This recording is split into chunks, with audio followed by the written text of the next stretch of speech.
dude, I remember one time, super hard workout. I was vomiting throughout it. It was just like super tough.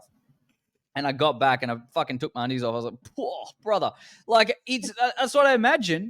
That's what I imagine bloody Mando smells like. This is a land of dreams and madness. Children's stories come to life. Hello there. Welcome to Tales from Peridia. Today we are joined by Mr. fucking Bloore on Mandalore. This video has been in the works for months.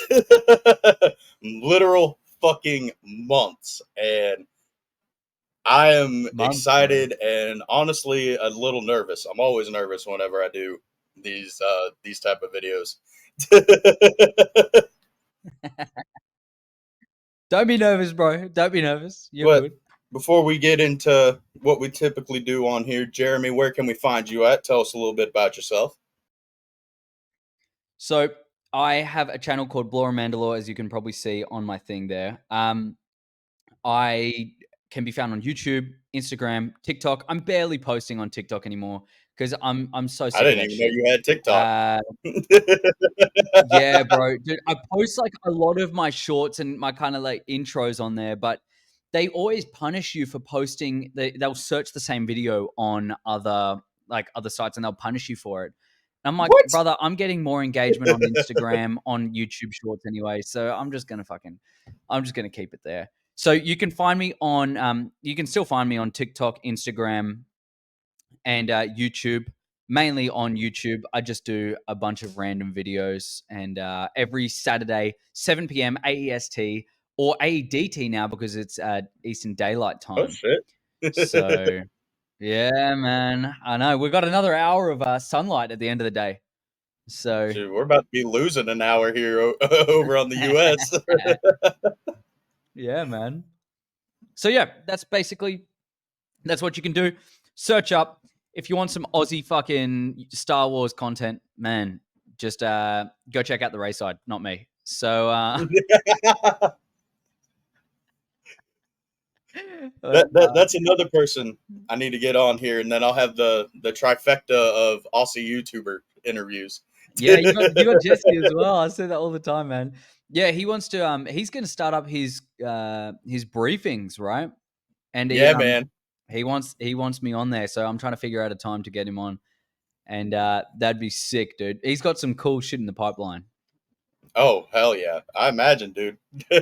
Yeah, man. But so I typically ask a couple questions, and then we're gonna have. It might get a little heated, but we're gonna prove to the fandom that we can coexist and we absolutely get along just fine. But first question is, what got you into Star Wars? Like I think everyone as a kid watched Star Wars. I mean, you've got the one set of movies that every parent's like, you know what? Just fucking shut their kid up and let's just like chuck on Star Wars, Lord of the Rings, anything like that. So I definitely did start when I was younger. I had this little back room at the end of my house, and we called it the bird room because it used to be this big aviary, and then we just turned it into this large walk-in TV room, and it was just like so fucking cool. It was so cool, and I got to really experience Star Wars there. It was on a massive screen. Oh shit! I just remember falling in love with it, like absolutely falling in love with it. Just going, dude, what the fuck is this? And I remember being obsessed with Vader. I kind of a little later on, I saw so much hate in the fandom, and I really forgot about it. And I was like, you know what? I'm just gonna I like watching it. I'm just gonna watch it, and then I'm just gonna like fuck all the YouTube shit off. I was like, I'm not gonna watch Star Wars YouTube anymore, and here I am starting my own fucking Star Wars YouTube, like a knob. I'm an absolute fucking knob. But I watched The Mandalorian, and I mean, if you can see around my fucking set, obviously I've got Mandalorian everywhere, you know. And, you know, that's just kind of led me to where I am now. I'm just absolutely Mando obsessed. He got me right back into it. And, dude, we're still fucking grinding. We're finding more shit to like. It's getting a bit hard sometimes, but, you know, we're liking it. Yeah, but dude, that I love that. I just love hearing people's backstories of like how they got into Star Wars and all that, because everybody's story is completely different. Like there's some people that were just like that are the only Star Wars fans in their entire family. There's Star Wars families. It's just great. Fucking yeah. Big time, But dude. Big oh, time. My family's not big on Star Wars, fantasy, anything like that. Like my mum specifically hates sci-fi stuff, which I will argue, like Star Wars is not sci-fi; it's fucking fantasy.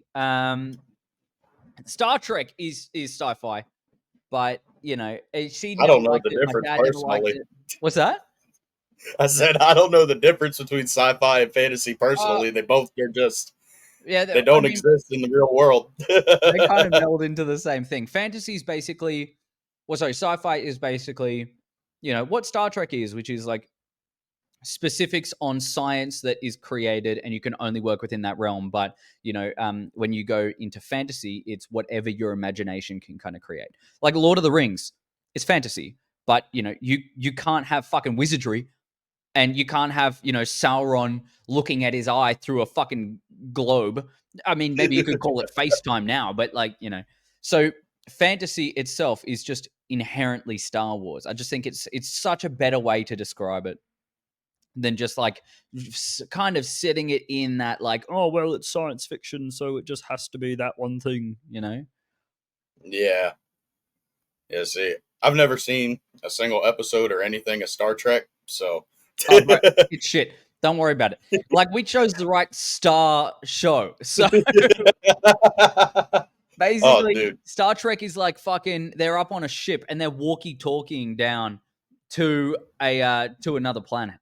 I mean, it's okay. You can have your shit, sure. Like, go, fucking make your cake and eat it. But like, I don't want to fucking deal with that stupid like kind of shit. Like, I just want to see burning light swords cutting people in half, and then just like dude, massive Jedi cults.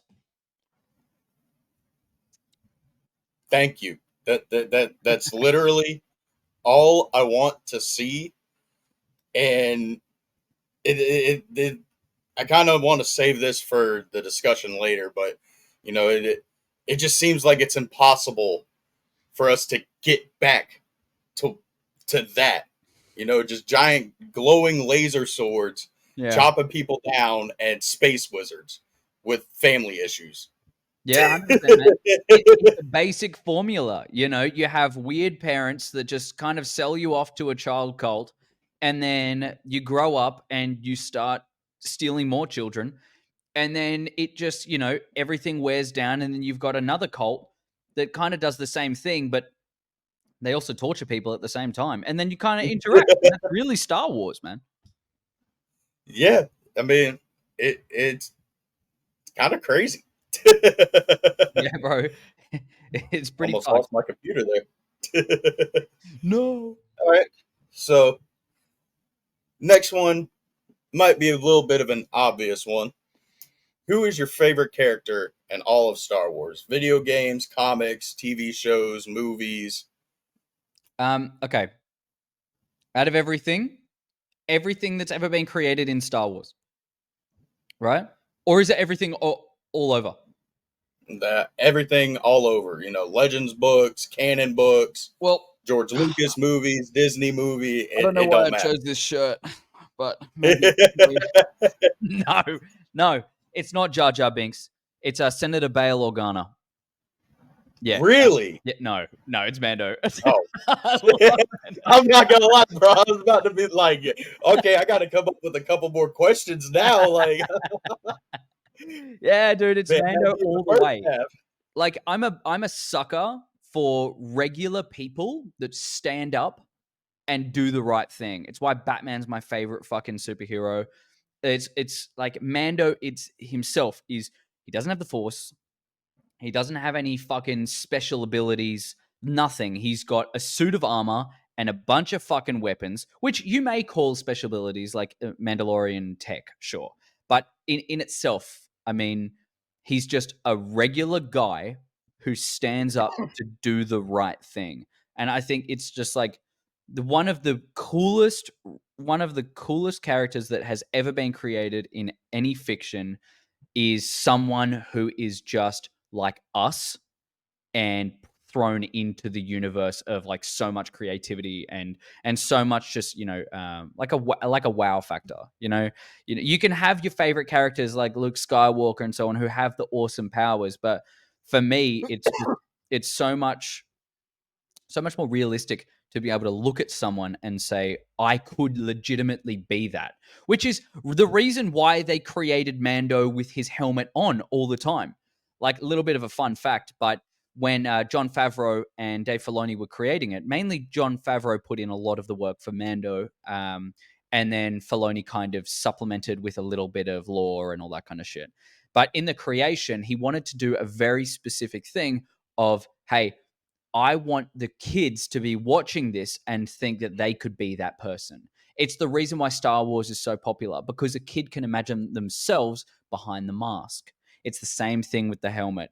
And it's a reason why season 1 I didn't like that they showed his face when it was like, I can't take my helmet off. But well, we can only save you. We can only save you because because we've got this thing up that you can chuck on your fucking neck, right? When he was like patching up his neck. Yeah. And it's like, that's cool. And it sowed the seeds for how important it was in season 2, which will consistently make me fucking sob like a child. But, it's so interesting for me to look at that and just go, I could be this person. And it's the reason why the helmet sold so much. Like, you've never really seen helmets sell as well as you have the Mandalorian helmet. It's because they geared it that way so that you could only imagine yourself in that role. And it's the reason why they have 3 people kind of doing it's kind of like the Darth Vader situation again. You've got the Western Walk, which is like, oh fuck, what's his name? Um, oh, famous fucking cowboy family. How am I forgetting this right now? Famous John Wayne? No. Brendan Wayne. You're a killer. Brendan Wayne, he's his grandson, I'm pretty sure. He's the body for it. He's the body double because he walks and fucking moves like a cowboy any way possible. You've got Lateef Crowder, who does all of the fucking insane martial arts. Like insane martial arts, bro. Like that shit, that hallway scene in season 3 when he's like, next one, like fucking dude, makes me fucking jizz in my pants the whole fucking all over the place. And then you've got Pedro Pascal with that sexy mamacita voice. You know what I mean? I'm like, oh, bro, he could sing me to fucking sleep. But it's that perfect triangle to be able to create a person who is not specifically one. It is encompassing many, which allows you to imagine yourself in that. Which I love, which is, I mean, legitimately the reason why he's just my favorite of all time. That's cool as shit that he pretty much has the same backstory as Spider-Man. Yeah. I know you're a big fan of Spider-Man, so I wanted to bring it up. 2, I knew that Pedro didn't he was just wore the suit like when he had the helmet off. I didn't realize it was 3 different people bringing together one character. Yeah, bro. And that you know what? It's absolutely insane. It's not just an ordinary 3 people. It's the finest people in their category. Like Brendan Wayne, he is the best stuntman that we have seen in this latest generation. Lateef Crowder is one of the best mixed martial artists. And I mean, stuntman in itself. But to be able to work with the kind of the action sequences and combat forms and everything like that, it's fucking incredible to have someone who's so skilled. And then Pedro Pascal, I mean, he really does do voiceovers well. He obviously knows how to show so much emotion with so little words. So, it's just to have that perfect triangle, man. Yeah. I love how Mando is your favorite character because you said that's how, like little kids and everything like that, even anybody can envision themselves like being that person, being the person to stand up and do the right thing. That's why I love Anakin Skywalker. Not because like, yeah, sure, Hayden Christensen is the definitive actor to play. He's the definitive face, you know, but his just the stuff he deals with mentally, emotionally, all that really just sticks with me because I can relate to it a lot in my life. And he's like the most relatable person in Star Wars just because of that fact that like I can see myself in him, you know, and I just love Star Wars, man. It's the benefit of the universe that George Lucas has created. I mean, the storytelling in it is specifically designed to be relatable in all aspects. You can watch it and take something new every time you watch it.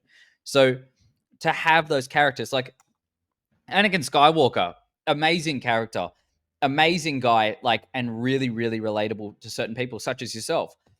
But, you know, then you can have someone who completely doesn't fucking deal with that side.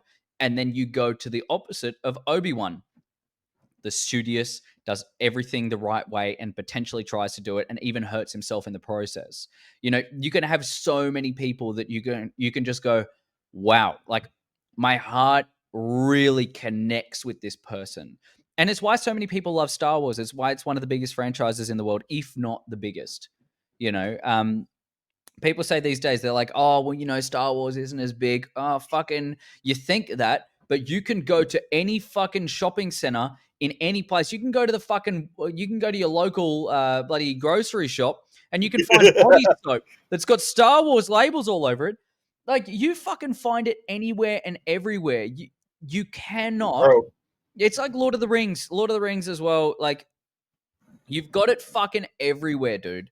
And it's because it's so awesome. And it's because it's so big, so incredible. Like the fictional universe that they create is it's just next level. yeah, dude. I've got damn hand sanitizer with Grogu on it. Yeah. I mean, you can't tell me that Star Wars isn't everywhere. Dude, I have body soap that's Mandalorian. I actually like, and I save it for the best occasions, man. I've got body soap that I will only use for special occasions. I used it this morning, okay, for a special occasion. Our first time properly talking. You know, so just so you know, behind this camera, mate, I'm smelling good. I mean, Well, I can't lie, but I kind of imagine Mandalorians smell like metal and sweat. So I don't just know if that's a nutsack, good bro. smelling smell. brother, he smells like nutsack. Like he's in a metal suit of armor all fucking day. What do you think he's gonna smell like, dude? That must be funky. You ever go to the gym and fucking like, oh, dude, I remember one time, super hard workout. I was vomiting throughout it. It was just like super tough. And I got back and I fucking took my undies off. I was like, poor brother. Like, that's what I imagine. That's what I imagine. Bloody Mando smells like. He smells like cultured nutsack. Oh my god! And I love that, which is why I love him so much. Oh my god! Oh, these are gonna make for some great shorts and clips and all that. Oh my god! If I go too far, just let me know. No, dude, there's literally no going too far on Tales from Peridia. As long as the video doesn't get taken down from YouTube, we haven't gone too We far. got it. We got it. Oh That's funny, man! bro. All right, so Mando aside, what is your favorite Star Wars movie and or show? Favorite Star Wars movie? It's hard to put anything above Revenge of the Sith. So I'm just going to take Revenge of the Sith out of the equation. Right. I feel like that is just the pinnacle of Star Wars. Be an original trilogy fan, prequel fan, or even sequel fan. Like, you cannot say that Revenge of the Sith is not the greatest fictional Star Wars movie that has ever been fucking created. So I'm Oh, really going to put that on a pedestal. Like that one is that's on the fucking side, dude. I don't fuck around with that. That's always going to be S tier for me. But outside of that, dude, I love Solo. dude. I love Solo, man. I think I'm like one of the only people that will legitimately go to war for Solo. I even like watching Beyond the Dune Seas video about Solo. Like I think it was 2 weeks ago, maybe a week ago. Yeah, I Man, need to catch up on them. I haven't seen it, but you could dude, spoil it. it was. I mean, I won't spoil it because I mean, I'll leave them to just describe it. It's the way they did it was, and the way they kind of fucking do everything, man. The way they work is they bring nostalgia through the fucking camera and onto your screen, and they just allow you to look at things through this rose tinted glass, which is just, I mean, you've got one of my favorite movies, and then the way they talk about it is like, fuck, I want to go watch it again and again and again. Like, I think for me, Solo, it was everything that I needed from a Star Wars movie. It was deep in the way of God, like this guy's story is pretty fucking tough. He's lost everyone. He's fucking alone. Yeah, it was stupid. They're like, "What's your name?" I don't have it. Oh, it's Solo, because you're by yourself. It's like, okay, Yeah, that that's it has its issues. yeah, it has its issues. I'm not going to say there's no issues in it, but for me, it was like such a captivating story. I really, really enjoyed watching Han and Chewie kind of band together for the first time, and just seeing them grow up. I needed more. I needed so much more. Solo needed to have a second and a third. It was geared for a trilogy, and they just fucking they flopped because they gave in. They gave in to the fucking criticism. I mean, on that, really, I have a real fucking gripe with Disney with how much of a reactionary force they are. They react way too quickly, be that for good or bad. I actually think it works against them in both ways. They see what the loud minority is saying and they just fucking roll with it. Like they don't accept the vast majority of their fans for what they fucking like. And it is very much political, and there are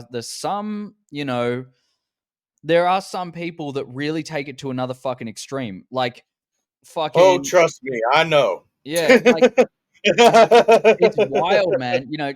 Them talking about the whole fucking time, like, oh, this is just some fucking, I hate men thing. It's like it's really not. They're just trying to make a story that's gearing towards women for the fucking one of the first times in its history, but they don't realize that everything before was geared towards everyone, which is why Star Wars was so successful. And then they canned it all. Like Solo, it was released at the wrong time. No idea why the fuck they released it then. It was right after The Last Jedi.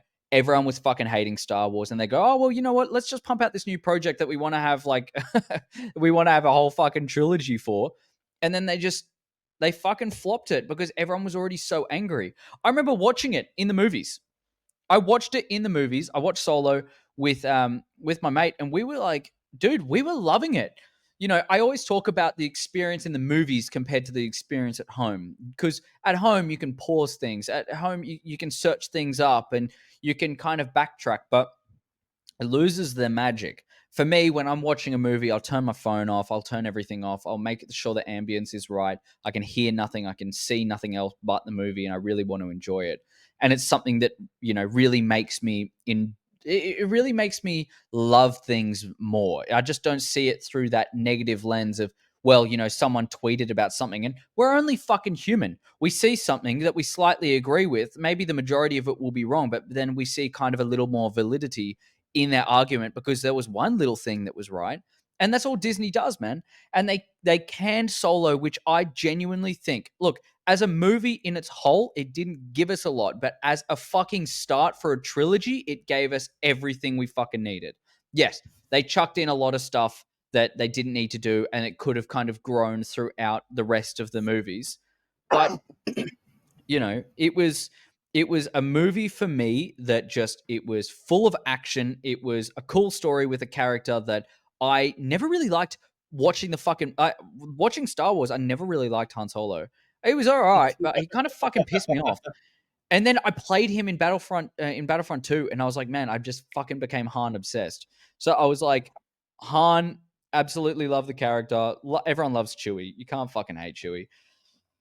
And it just gave me so much fucking love. So for me, at that point, I was kind of getting back into Star Wars, being like, it can be all right. It can be all right. I hated The Last Jedi, but I was like, fuck, it really can be all right. I think things can work well. And then they go, well, you know what? You guys fucking hated it, so fuck you. And then they just deleted everything. And it's like, brother, like you listen to a few people who are butthurt that their favorite fucking character had to go through development to get to the character that he was in the fucking original trilogy. It's not set afterwards where we're getting fucking Han and he's just turned into someone completely new.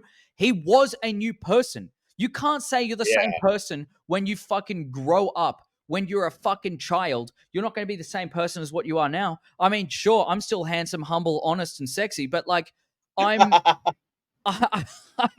like, not everyone can be the same. I think the argument could be made that, you know, sure, he went through development in Solo, but the development in A New Hope, I feel, is a little bit better, just because, you know, he's like this, I don't give a shit about you or your rebellion, I just want your money. And then next thing you know, he's coming in and knocking Vader fucking 3 star systems away so Luke can fucking shoot the Death Star. Is like, Yeah, I don't know. we needed more. We needed I more. love Solo. When I heard you and Tony talking about it on his podcast, that next day I was off. So I was like, fuck it, I'm going to go watch it. I watched it and Rogue One. And I went in to Solo expecting to hate it and Rogue One expecting to love it. And both of them were reversed. Oh, I wow. love Solo and I can't stand Rogue One. That's interesting, dude, because most people fucking love Rogue One. A lot of people say, Oh, I know. that is Star Wars. That's what Disney's done well, you know? So I don't know why I It put on a to voice. I me, mean, Rogue One just, it's unnecessary. okay. It's a movie about the rebels getting the plans for the Death Star. But what is A New Hope? The rebels get the plans for the Death Star and blow it Yeah. up. I do get you. I think like that's the one thing that I mean I talked about I believe in my last week's episode or the week before that. I talked about like how the lore is created in Star Wars, and I feel like Rogue One is definitely spot on with that. Mainly because what happens is it's created after everything's already been released and they fill in the gaps. So it makes sense. So for Rogue One, it's like, no, you did not have to show it. But as a movie in itself, I mean, it was pretty fucking consistent with the characters. It was really cool fucking cinematics.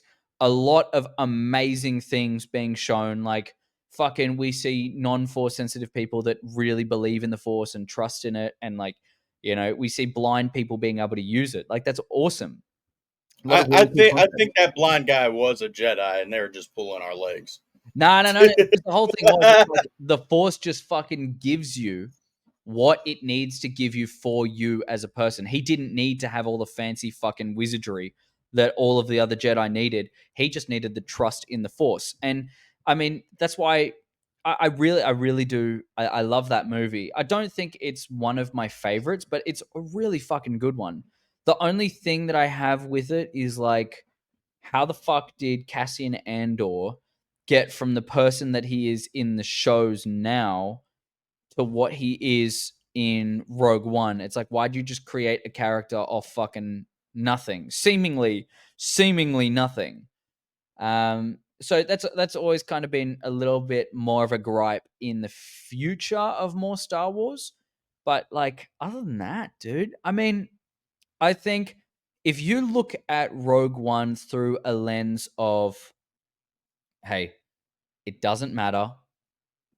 we didn't need it, but it's more Star Wars content to just back up what we already love, I think you'll see a little more enjoyment out of it, because a lot of people needed something to be like, hey, look, let's go deep into this, let's create something new. Like, they went completely the opposite side with fucking Rogue One. They were like, yeah, we're just going to create something that fills in the gaps, that it works well cohesively with the story, which it does. We got introduced to a couple of really cool characters, and then they left it. It was a very traditional Star Wars story of like, all right, here's this. It means fucking nothing, but just enjoy it, you know? See, I do got to give them credit for making an entire fucking movie from a simple sentence in a text crawl from 1977. Like, I personally would have never thought of any of the shit that they did, but at the same time, I was content with just, oh, the rebels got the plans for the Death Star. Cool. I didn't need to see how they got it. Yeah, man. And I mean, I think that's a lot of the magic of Star Wars in itself. Like the Clone Wars. It's a fucking throwaway line in New Hope. It's like, oh, I fought with your father in the Clone Wars. And it's like, fuck. And then we get introduced to this world of just, I mean, pure joy and love that, I mean, I fucking love clones, dude. I will champion the clones the whole way through. And, I mean, I'm doing a video this week. I'm going to go film it today, where I talk about the clones and how the Empire could have won potentially. We'll see throughout the rest of the episode. But could the Empire have won against the rebels if they continued making clones? So it's a lot of throwaway shit. It's a bunch of stuff, but man, I'm just fucking glad they made quality content like that, and then they throw out some random shit after, which is like, brother, you didn't need that. Yeah, see, it's so irritating because when Disney hits, they fucking hit. They knock it out the fucking park, down the fucking street, multiple fucking home runs. And then they follow it up with like the most disappointing project. It's like, why can't we just keep the ball rolling? Like, Yeah, everybody loved this and this. Why are we going this direction? Like, you just took 15 steps back. yeah, it's because they're a reactionary force, dude. Like, they react in a good way and a bad way. As I was saying before, like, what would have worked in a time that they reacted really well and very quickly fucking like killed it, and then they go to the next one, and then it's like, oh, let's appeal to the like couple of thousand people who enjoy this type of Star Wars content, and then completely shame the rest of the fans, which are like millions and millions and millions of people. So, it's just it's not smart, but it's worked for them with Marvel. So they're just kind of continuing the same way now. Yeah.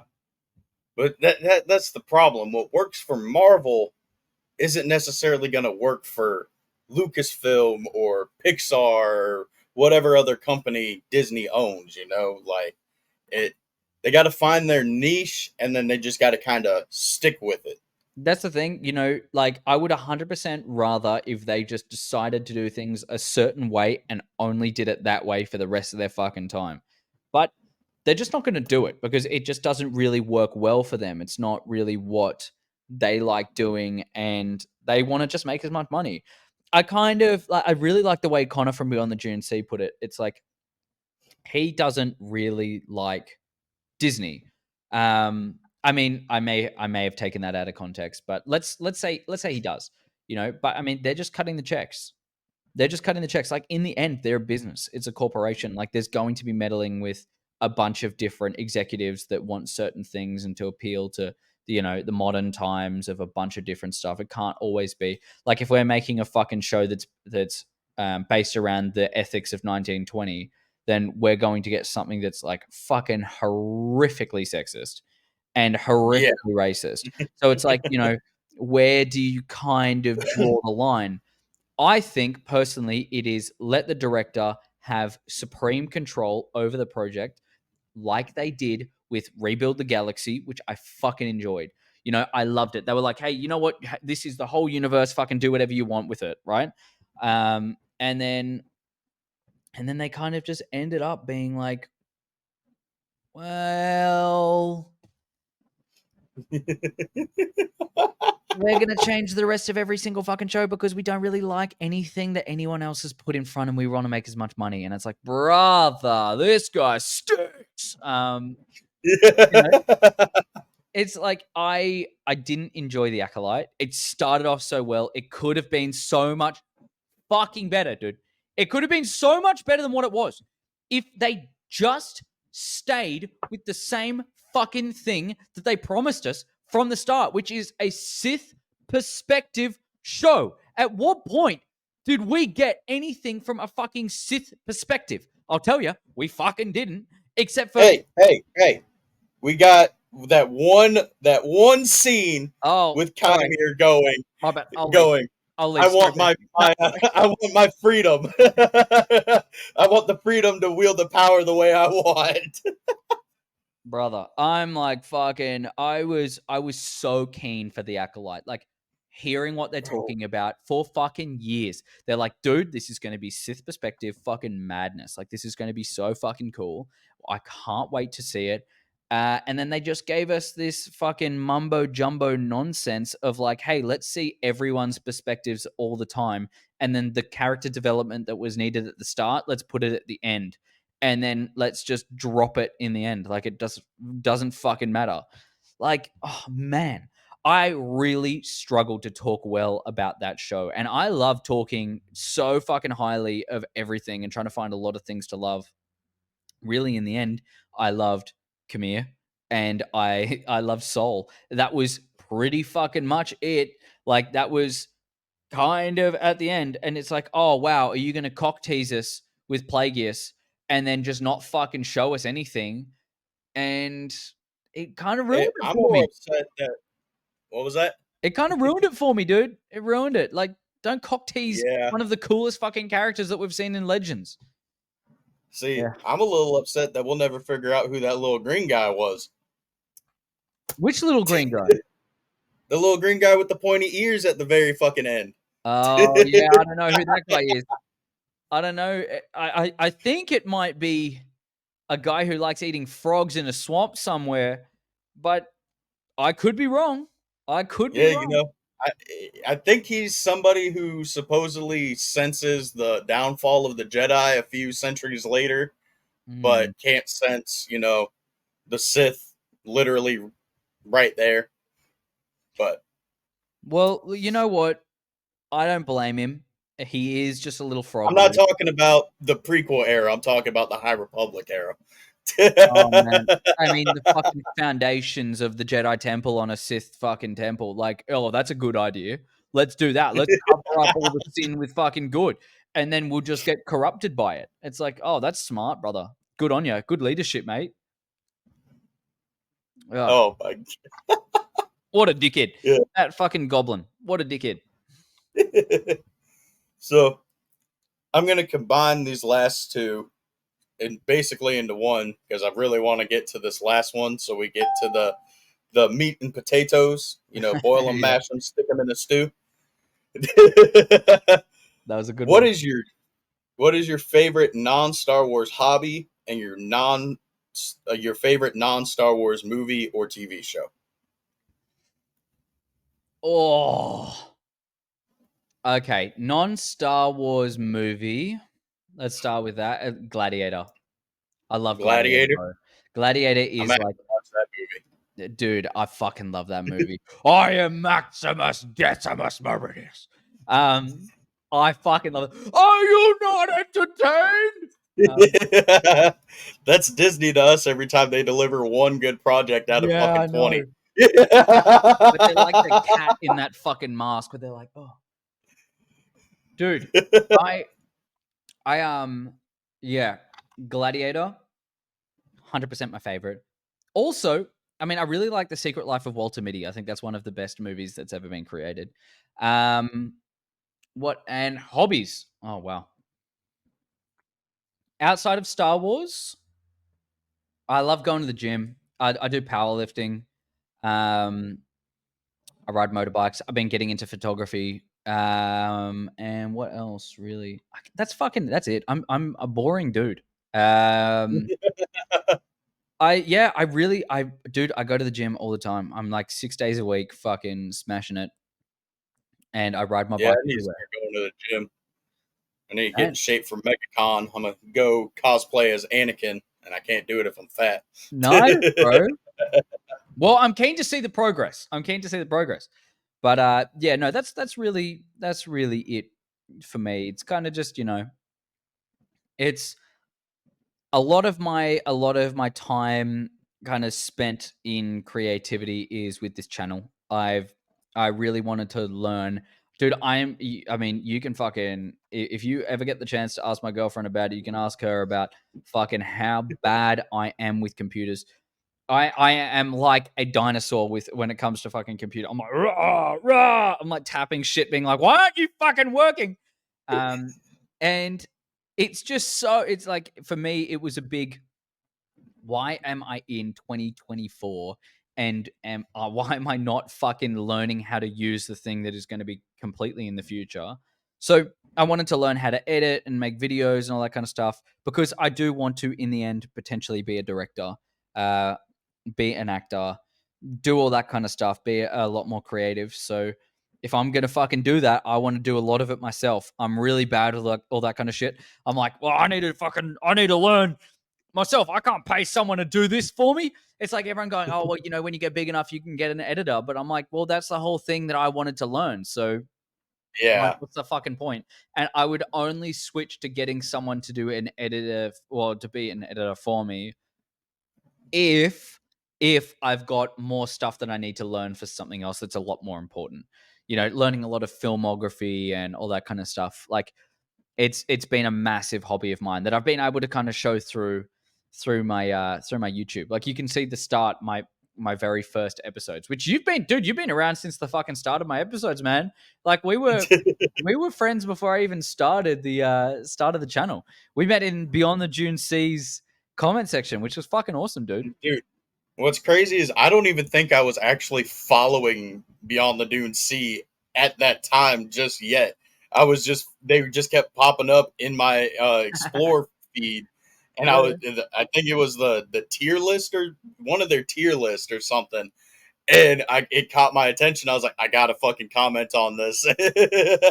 Yeah, man. That's why I met you because you commented on one of the things that I commented on, and I was just like, dude, you're a fucking legend. So you've been around from the start, and I remember like I was putting out all these videos, and dude, if you see my editing from a bunch of those fucking first ones, I'm like, oh man.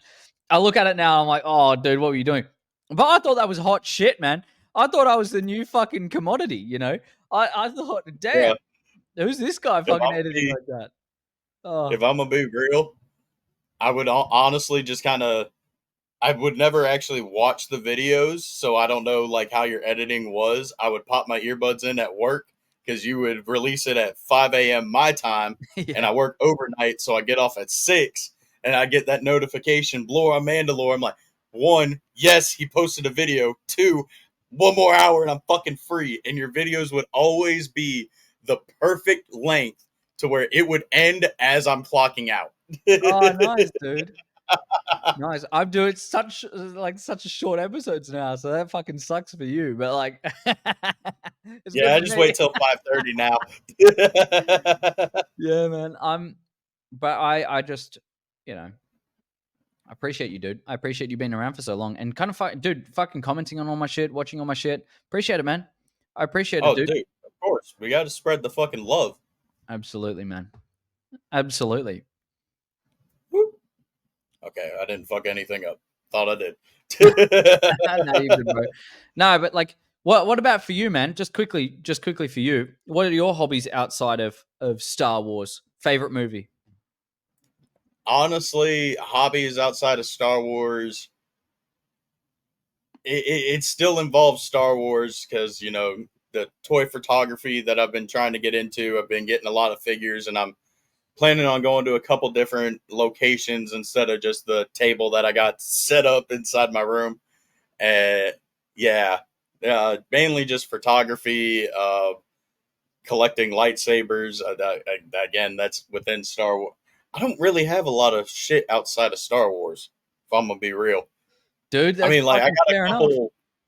I got a couple Harry Potter like wands and shit like that, but nothing to the capacity of my Star Wars shit. Like I got an entire drawer just full of all my card backs and my books and all that shit.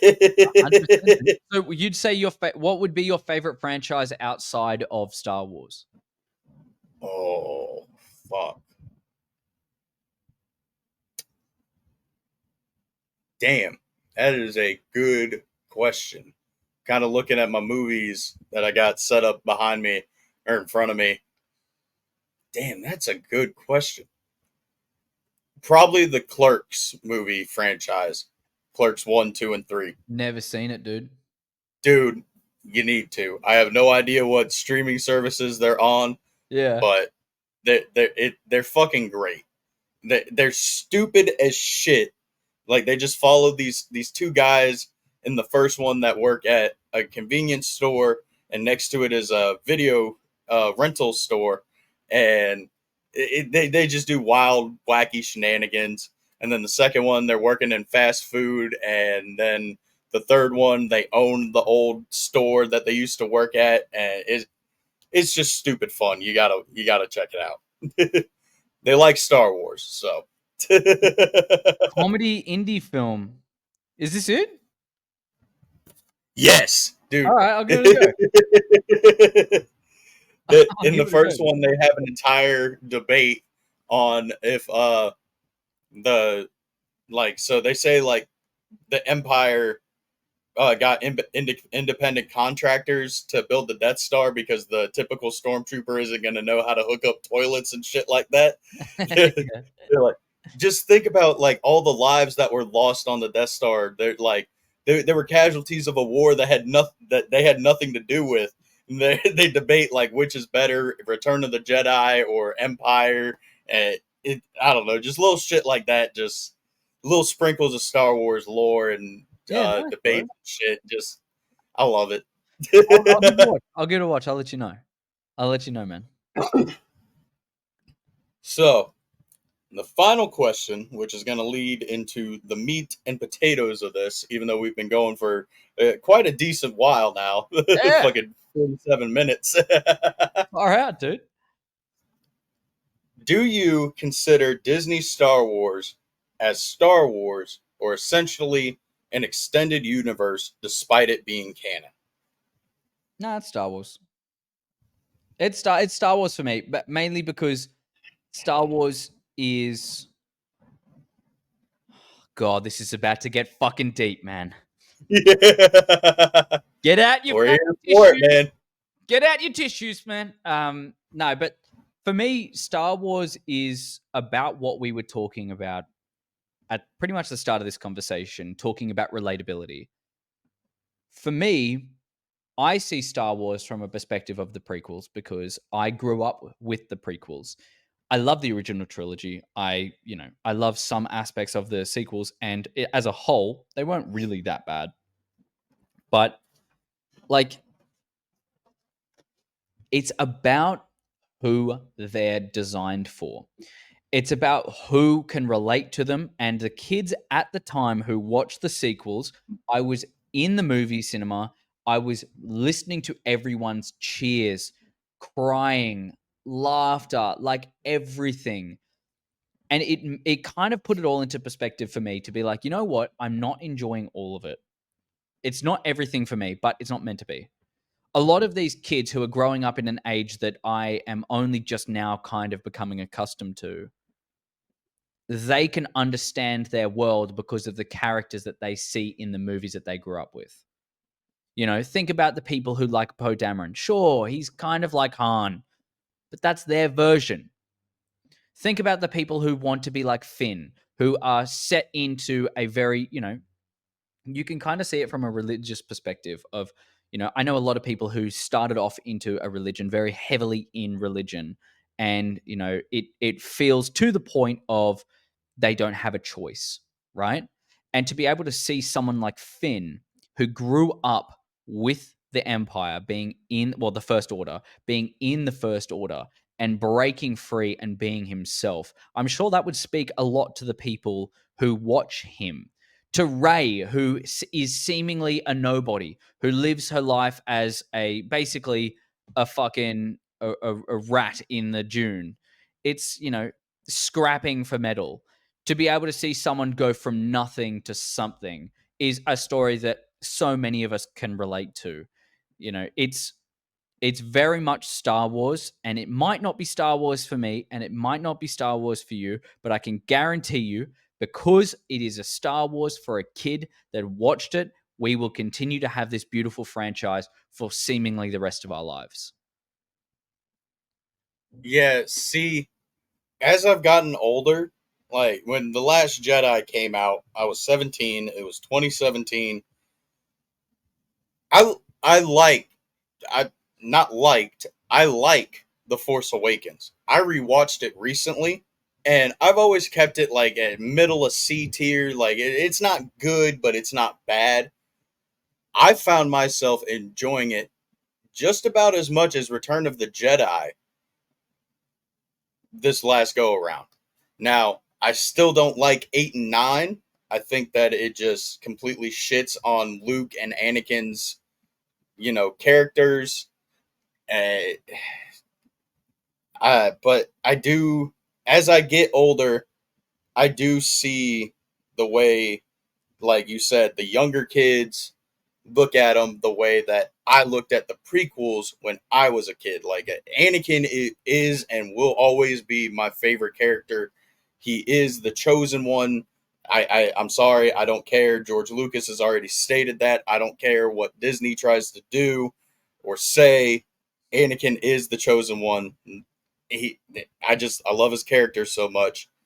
But I do see, the like when I went to Ocala Comic Con, there were so many kids dressed as Finn and Rey. I'm like, I can't sit here and like, yeah, I don't like them, and I try to not actively shit on Disney or anything like that, because eventually it's going to get to the point where they're going to just say, we're done. We're not making any more Star Wars content. And despite the fact that most people would say, I'd rather no more Star Wars than shitty Star Wars, I think about, like, yeah, I want to show my kids Star Wars eventually one day. They're going to want to know what Luke Skywalker was up to after Return of the Jedi. To be honest, I don't want to show them, episode 8 and then be like, well, why is he like this? And I think, I'm not saying that it will 100% save the sequels and 100% redeem them, but if they do like what the Clone Wars did and kind of expand, I think we might be able to get on the right track of getting everybody back on the same page. Yeah, man. I mean, I talked about this in my previous episode. No, sorry, not last week's, but the week before that. When I was talking about did the Clone Wars save the prequel trilogy? Sorry, yeah, the prequel trilogy. And I talked about that in there, just saying, look, I think every single trilogy needs an animated show like the Clone Wars to be able to show the perspective of the whole of the movies. No, they did not need it, and no, the sequels don't need it, but it would be really cool to kind of get the background, to enjoy our characters more, to fall in love with a bunch of different people and characters that we've never seen in anything else other than this time period. We can fall in love with it all over again, like we did with the Clone Wars. And sure, it got a lot of hate at the start, but now it's sedimented itself into Star Wars society as some of the peak fiction that has ever been created. Like it's funny when people go, oh, well, let's just discount it because they tried to turn it into like this political agenda thing. It's like, well, no, like they're speaking to the problems of the kids at the time. And I'm glad to see you saw a bunch of stuff at the Ocala Comic Con. Is that what you said you went to? Yeah. Yeah, you know, I'm glad you saw kids dressing up as Rey and Finn and kind of enjoying the sequels, because in the end, dude, it's under one fucking banner, Star Wars. Like, in itself, that's what we love. I'm not going to hate on every single thing. I thought they actually added a couple of really cool parts into the sequels that needed to be added. Like, the Force is not just fucking one and done because Anakin slash Darth Vader made the sacrifice and basically took took the Emperor and threw him into the fucking center of the Death Star, blowing up, all dead. Cool, he saved the world. But the Force doesn't just end there. Sure, he brought balance to the Force, and that is what was meant to happen. But the Force continues. It's kind of like it's, you know, it's like a new age in Lord of the Rings. You know, yeah, all of the stuff that happened. Yeah, Morgoth is, sure, Morgoth is the big evil, super bad, super scary. It took so much to defeat him, but done. He's dead. Well, it doesn't just mean there's going to be no evil from now on. So when evil rises again, like it did, sure, they absolutely should have done it in a better way. But you know, I really liked in the end when Hayden Christensen, obviously Anakin, goes, Rey, bring balance to the Force like I did. It's like, man, you know, it puts it all into perspective of, you know what? This is a new journey. We're kind of connecting it far too much because they wanted us to have basically the themes of the original trilogy just going and a little bit further. It's the problem with being influenced by Star Wars, not influenced by the things that have influenced Star Wars. It's, you know, you basically just get a watered down version of the stuff that happened before, whereas you could get its own new thing, which is where I think the Mandalorian really thrived in. It was like, hey, look, this is something that you never would have expected. The general premise of it going into it was, hey, there's just a dude who's a bounty hunter in a fucking in a galaxy far, far away. He doesn't have the Force. He's a fucking Mandalorian, and he's just going to live his life. Sure, in the pilot episode, we fucking meet Grogu and all that kind of stuff. But the general premise of that is what was sold. It was, this guy's a nobody in a world that is fucking breaking. So let's just give it to him and we'll see how they enjoy it. And it worked, dude. It worked so well. Now that they're trying to fucking force Mando into being the flagship of Disney Star Wars because it did so well. Like, I don't mind about that because I fucking love Mando. But, you know, He's the poster boy. yeah, dude, 100%. Like, you see season 3, it's very much, how do we get influenced by season 1? How do we do the same thing as what we did in season 1 and 2? It was too long in between, but due to the brightest strikes and a bunch of different COVID issues, and I get it. It was a long time in between, but they promised something that the executives meddled in far too much.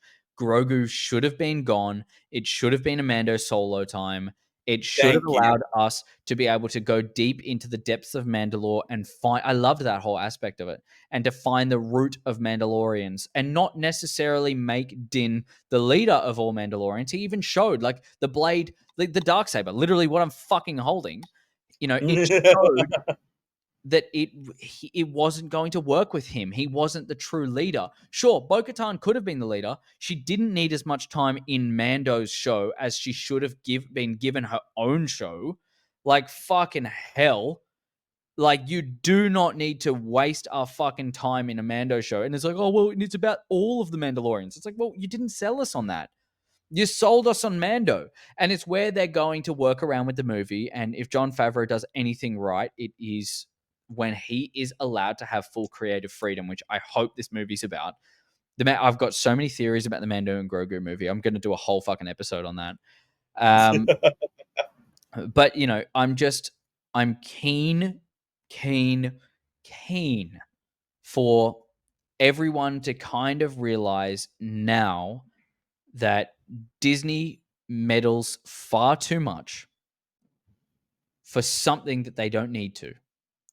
And if they just allowed shit to be how they want to fucking be, think about the projects that succeeded while doing that. Mando, Rogue One. Yes, I know you may not have liked it as much, but it was a fucking international success, right? Oh, I know of the success. I cannot argue that. And It was a successful movie. And I'm glad that just you think another unnecessary. way. Like, it shows true character to not just like fall in line with everyone's fucking favorite. So, to have Mando do so well, Rogue One do so well, Andor do so well, it's like, well, they're just given their own thing and they're allowed to do whatever, compared to that of the Acolyte, which was just, hey, let's fucking meddle as much as possible and make it the most fucking woke shit ever. And they realize that their whole audience is not woke as fuck. And they could have done it in a far better way. It's not that we haven't seen strong women. Who the fuck do you think Princess Leia is? She's not Princess Leia. She's General Leia, motherfucker. She's the reason why all the guys, when Luke and Han were in the fucking Death Star and they're like, where do we go? She's like, fuck you, motherfuckers. Bang, bang, bang. Shoots the fucking and goes, get the fuck in there. I'm going to fucking help you. You've gotten me out of here, but I don't give a fuck. You guys can't do shit. Like, I'm getting you out of here. I'm leading the fucking rebellion. I'm taking over and I'm being a fucking badass. Dude, fucking Empire. Who tells Lando to go back to save Luke? Yep. Yeah, and dude, it's like, man, Return of the Jedi. If it weren't for Leia and fucking the Ewoks, I mean, sure, yes, 3PO and Luke, got them out of that situation, but like, if you want to show Leia got along with the Ewoks fine. 100%, dude. But it's like, you want to show a strong female lead. You've already got it. Just do the same thing. You don't have to. Padme Amidala.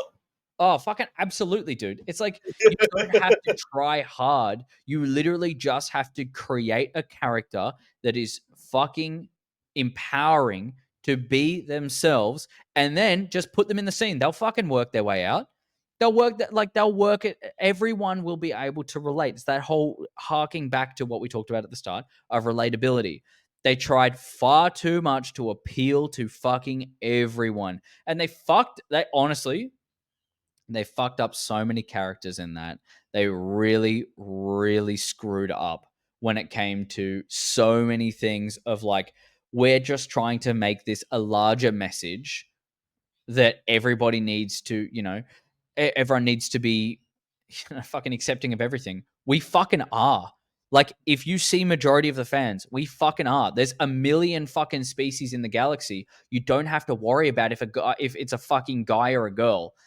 Star Wars Outlaws didn't fucking fail because everyone's playing as a girl. It failed because it's a shit game. How about you work out how to fucking make the actual content, and then the characters are going to do well because they are the fucking characters, dude. Bro, I literally have like 3 or 4 main criteria when it comes that I just expect them to meet. And it's not hard. Give me a good story with good characters and don't fuck with the lore that's already been established. That's my entire problem with Disney's everything. From The Last Jedi to the fucking Acolyte, Last Jedi.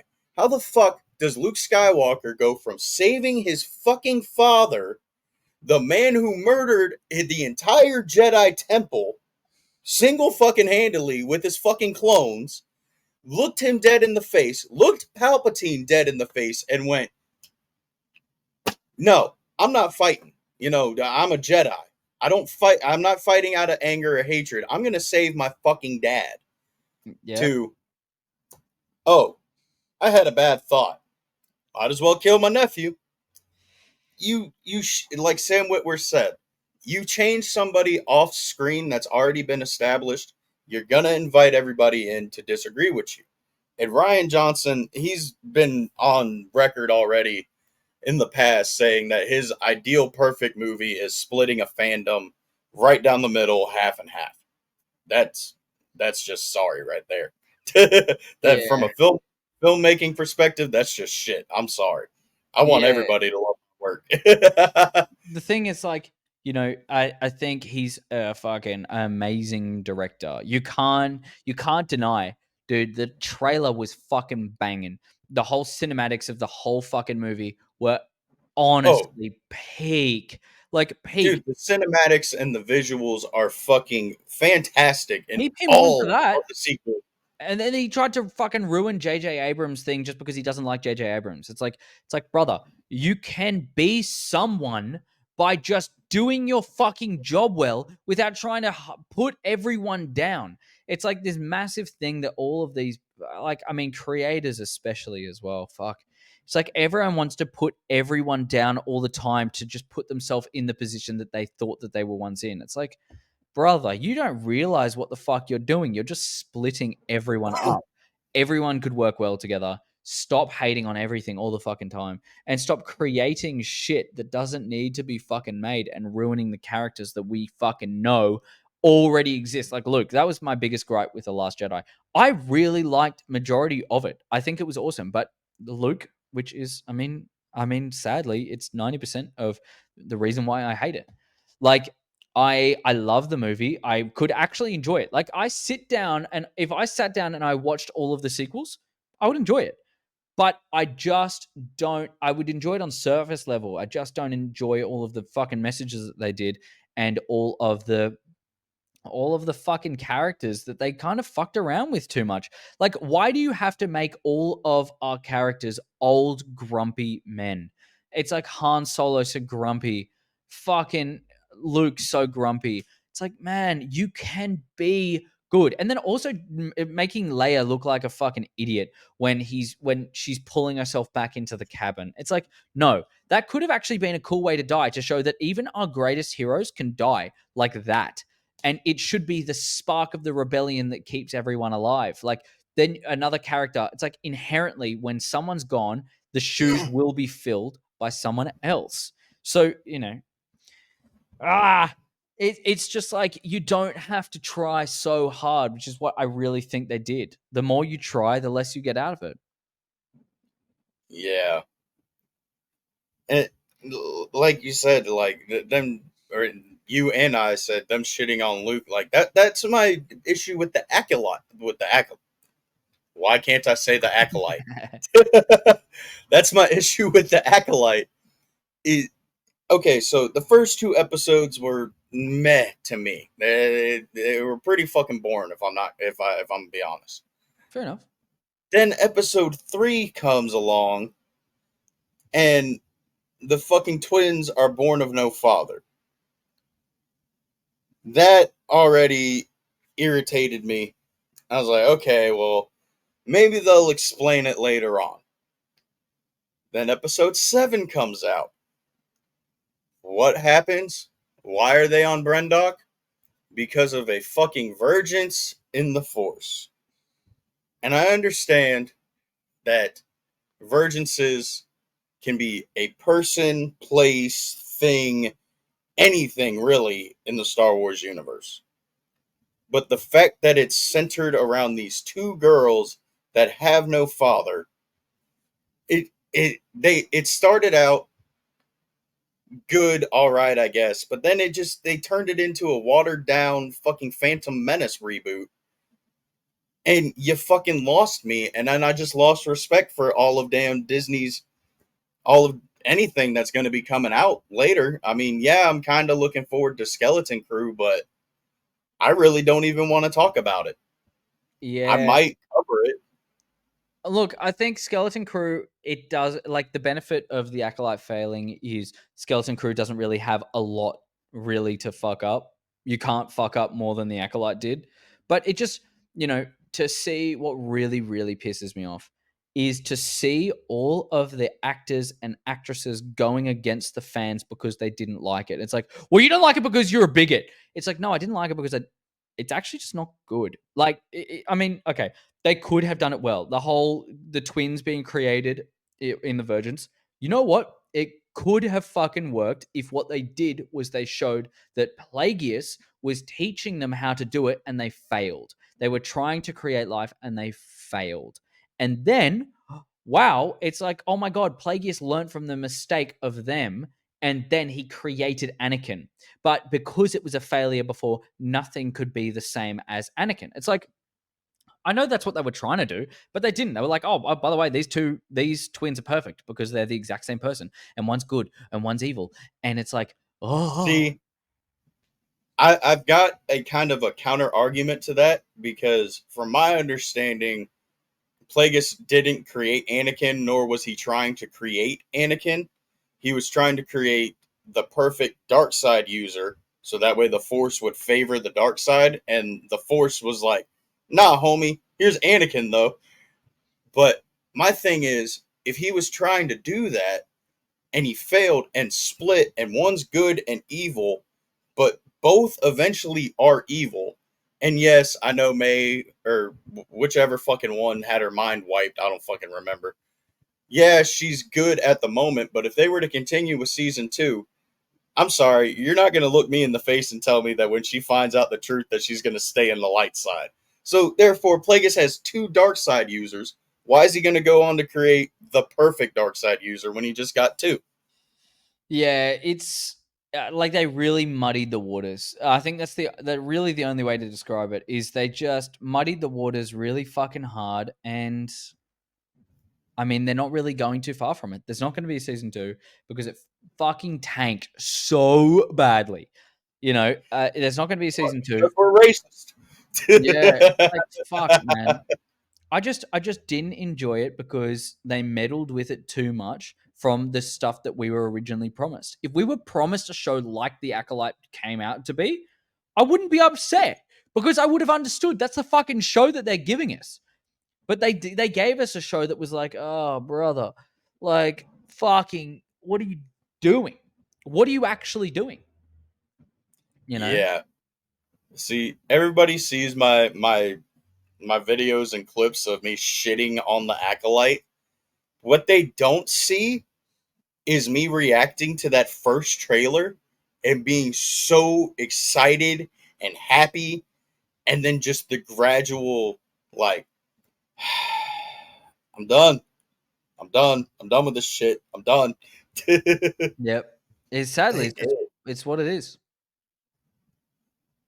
Like, I didn't go into it wanting to hate it. I even made an entire video calling out people that are pissed off because it was a diverse cast. Like you said, there's aliens and shit. Who cares if it's a guy or a girl? I don't care if it's a fucking black actress, a white actress, actor, whatever. If it's a fucking green alien, it's a fucking green alien.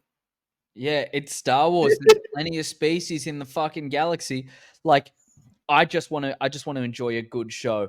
And give us something like Mando. Give us something like Mando over and over again because I feel like that's all they're going to be able to do without fucking meddling with it, to be honest. Yeah.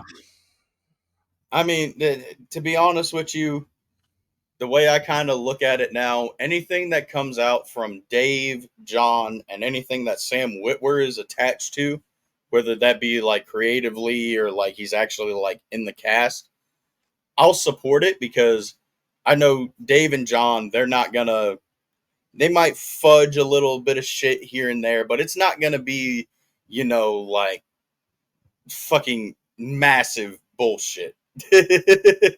And then Sam, he's the dude that corrects people all the time. I mean, dude corrected Dave Filoni while they were recording the Clone Wars because Yeah. Padme and Shmi had already met. I fucking love it. Absolutely love it. Yeah, man. Like But we need more of those guys kind of just championing the whole thing. And Leslie Headland, sure, she's a good fan. And she, just because you're a fan doesn't mean you can create something good. It's like everyone goes, "Oh, I would make the best fucking Star Wars movie ever because of this, this, this." It's like, well, you're prejudiced towards a couple of different things. It's not going to be the best for everyone, but how about you just create a story that you think is going to be good? that's what I'm doing with the Shroud of Darkness, even though it's going to be Yeah. the best Star Wars rewrite ever, because fuck the sequels. Yeah, man. I'm keen to see it. I'm really, really keen to see it. I hope that everybody can take from whatever project that comes out with a little bit of positivity to put into the main stuff.